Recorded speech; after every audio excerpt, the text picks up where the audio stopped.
I think when people think about soul detox, it's easy for us to classify the types of people that could be encountering issues within their soul.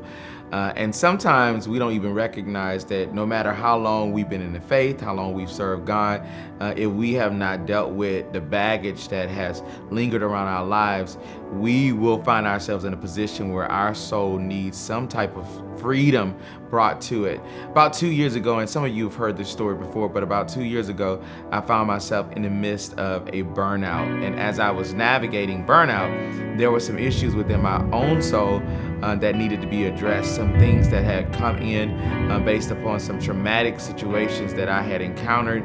And because my life has always been built around denying myself so that I can care for other people, many times I overlooked the amount of healing that I might have needed in a moment because it was more important for me to make others comfortable.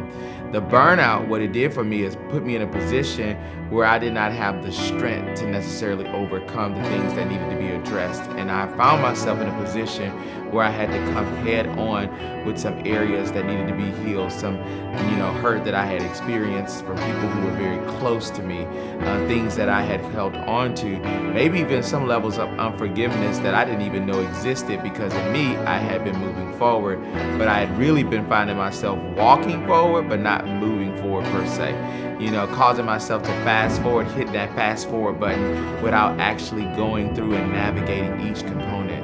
And so what I've loved about this series already and what's been so beautiful about it is I believe it's an awakening for many of you to go through this process of understanding what's going on the inside of me.